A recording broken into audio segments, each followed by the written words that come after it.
Today we want to talk about mixing colors that work in our painting, not just copying what we see, but using what we know in our palette to come up with colors that give us depth and sunlight and shadow. Today we're going to be talking about deciding on what colors best work in your painting. And we have two options when we're thinking about that. One is to just copy the photograph. If you can match the value and color back in here, then it's going to work. Or if I can match this color or this color. And sometimes that works.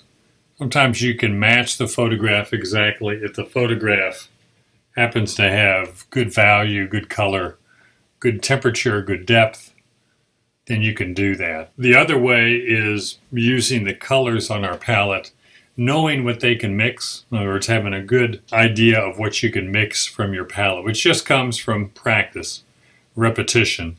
The more you paint, the more you realize what you can do. So every time you paint, you have to think of it in terms of practice, of just trying to understand mixing colors to suggest light, distance, shadow, and so on. Don't worry about every painting being a finished painting that you can hang in a wall somewhere, but it has to be just another step in trying to understand what you can mix to achieve the light and distance in your painting. Again, the first one, just matching the photograph. Second one is, again, being able to mix colors that suggest what you want to show in the photograph. And that doesn't mean the photograph is not useful. I'm not just making things up. I'm using what the photograph gives me, but then I have to rely on what I know about the colors in my palette to make the painting work. And the more you paint, the more you want to suggest things that aren't in the photograph, like more distance, more depth, more contrast between light and shadow. You want to be able to paint what you want instead of being just tied to the photograph. What that basically means is when you start out painting, it's just a series of struggles to understand what you can mix. So when I look at this is a stream in Wyoming, in the Tetons, and this has pretty good depth. These lighter, kind of gray or blue greens, and these, darker. And then the lighter, more yellow oranges or yellow greens really work pretty well. Then the contrast of the darker water, light rocks and poles, and the light mountain in the background all work together pretty well to create the sense of light and depth in there. But when I'm mixing this color here, I don't want to have to worry about matching it, because it really doesn't matter if I match it. I want a color that's darker and cooler than up front so that I create depth. If I worry too much about matching, I'm going to get something that does not work. I have to have this in mind when I'm mixing this, and also this in mind. So you can't just isolate an area and try and match it.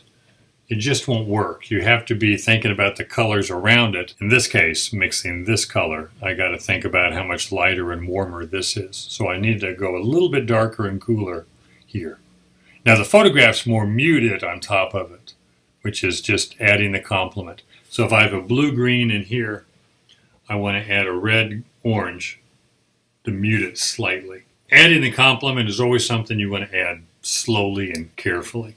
Changes I made here, first in the background, if I'm thinking I just want a blue-green, knowing also that the further away the color is, the more muted it's going to be. So this is ultramarine blue with just a little bit of yellow ochre. I probably don't need to mute it, but if I want to gray it more, I have to add a reddish orange. My orange on the palette's pretty red orange. I could just use that, or I could use Cad Red Deep or Alizarin Crimson. Any kind of basic red would mute it, but red orange is the complement. And just a little bit of that, slowly adding that to it and seeing how the colors react. But it's always a comparison to what's up front. So this only works because of the color and value that is. And I'm keeping that in mind as I'm mixing that background color. Same thing with the foreground. As I go to mix it, again, I don't have to match the photograph. I'm seeing this as a green, not a yellow green, not a blue green, and dark. And I'm not thinking more of the lights right now. This really isn't even shadow. This would be the light of this color. That has to be darker than the background, darker than this foreground, and has to be pretty strong because it is in the foreground. So I'm not going to gray that as much. I'm going to use ultramarine blue, cad yellow light, and just a tiny bit of red. Either the cad red light or cad red deep, or alizarin crimson. But it has to be a value that I think about in relation to the background and the foreground. I guess you could consider this more middle ground color and value. And then down here, lighter and warmer. And don't hesitate to use some Viridian. This would be pretty much Viridian with maybe some yellow ochre.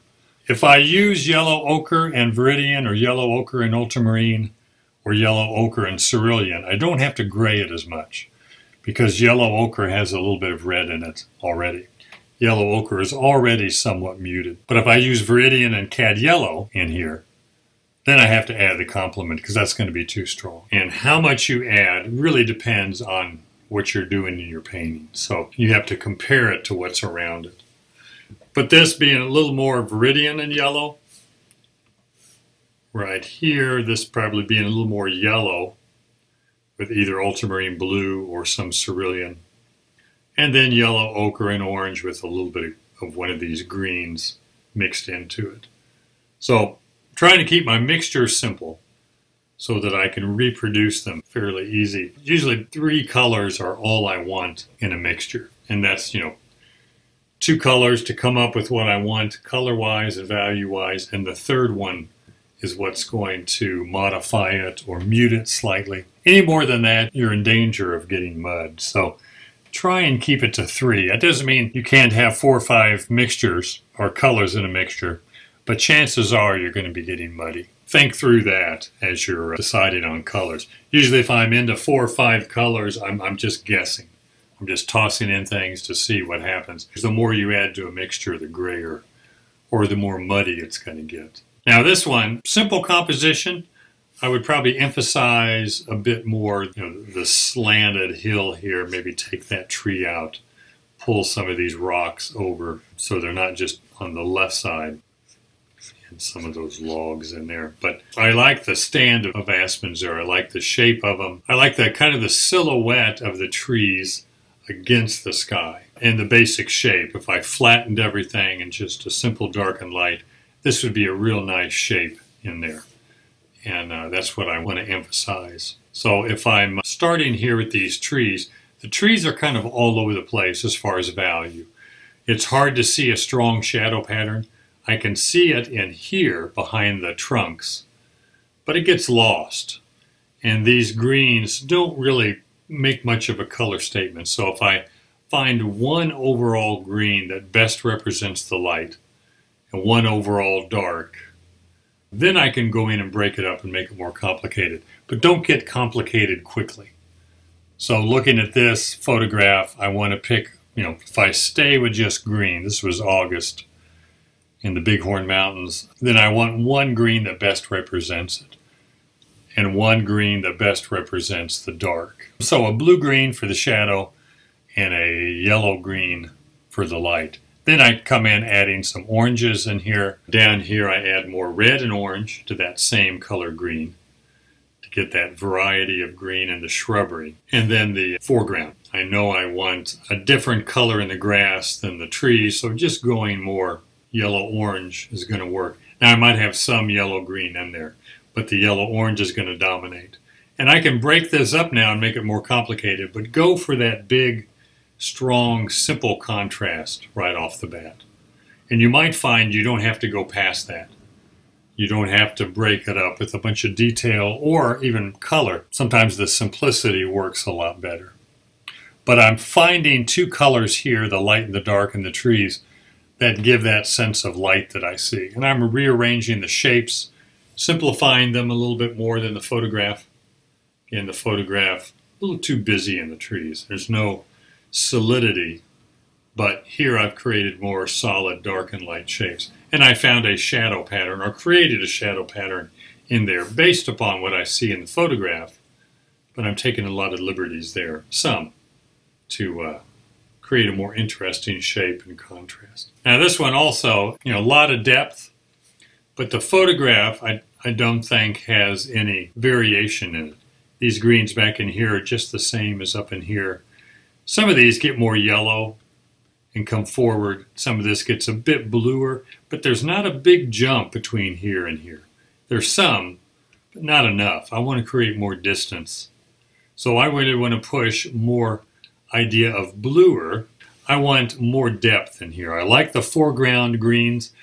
There's this yellow green down here with some orange in it. I feel like the dead pine needles. They create a lot of warmth. But these are nice yellow, yellow-orange greens and yellow greens. And they really come forward, but it doesn't get much different as it goes back. It gets some. By the time I get back in here, that's a big jump from blue to yellow-green. And that creates distance. But the other step doesn't. So I want to make some changes. And here I'm pushing the stronger greens a little more yellow and orange, making a more definite statement. The photograph is too subtle. Don't start with subtlety, because you won't have any punch at all. Start with bigger, simpler colors and values that best show light. And that's, again, keeping it simple and thinking in terms of the relationship of this yellow-green with this blue-green, and trying to create a strong difference between the two. And I know we want to get to the brushwork right away, and brushwork is important, but I think you have more success with brushwork when you focus on this, because how you apply the paint ultimately doesn't matter as much.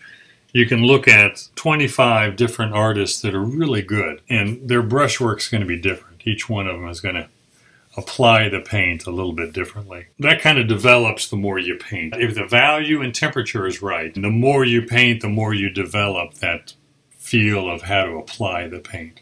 Now, there's certain things that help. I think keeping the paint thick for the most part, so you can manipulate the paint a little bit better. It doesn't mean everything has to be real thick. I want some thinner areas to contrast the thick paint. Using thicker paint is always going to help an application. Now in the background here, just gradually, I just use blue and a little bit of Viridian right in here, and then gradually add in a little white and not as much yellow. So I'm having to remix each pile as I go back, adding a little less yellow and a bit more white. So back here, it's mostly all blue, maybe just a touch of orange instead of yellow, because it's almost too far away to have any cad yellow back in here. When I have options of yellow, ochre, or orange, I would rather use that way in the distance than cad yellow light. But you can see the difference here. Just not much depth there, because the greens are too much the same. Then pushing the bluer greens in the background. And it's still green, it's not straight blue, but just being careful with that yellow ochre, yellow, or orange to make it either a muted blue or slightly a blue-green. Then the bare areas back in there, I'm using more of a violet. Alizarin crimson, touch of blue and white, maybe a little bit of orange if I want to make it slightly warmer. But I can't get it too warm in the background, it's just too far away. Now the last one here, and this one gets more complicated because there's not a lot of strong shadow, but there is strong vertical planes of the trees, darker, and flat planes being lighter. So all the vertical shrubbery, trees, they're all a lot darker than the flat. And I want to really hold on to that to create the difference in value. And it gives it a sense of depth, making things stand up or lay down. Or in this case, in the hill here, be slanted. So what I want to do here is first simplify that background. The background here doesn't separate much from the foreground. I want to push it a bit more. We look at the hill here, it looks like yellow, yellow-orange, but obviously it's not. It's cooler, there's grayer, more violet. So let's just go violet and yellow ochre, which is kind of a grayish color.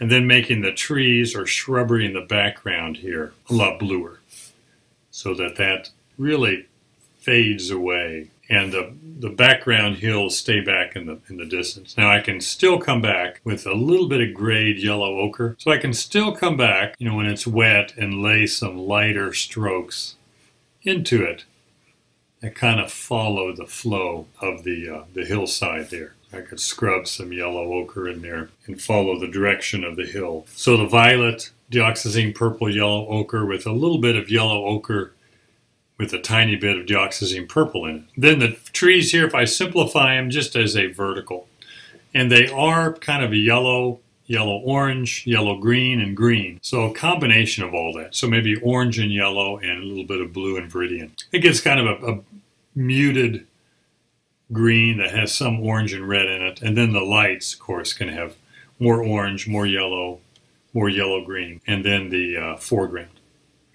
You can see I'm just simplifying that foreground. The flatter area here this is lighter, this slanted's a little darker, and then lighter again. But I'm using colors that suggest the light. Also, the colors are getting stronger up in here as opposed to back in here. And again, that shows depth when I can keep the colors up front a little bit stronger. But that simple light following the form here, and then the darks being more vertical, really makes the shrubbery and trees stand up. And I can use a number of different colors up in here, but these work because of the temperature and value, and that's what we're after here. So think through the colors you need in your painting to make it work, make it look like depth, or make it look like shadow or sunlight.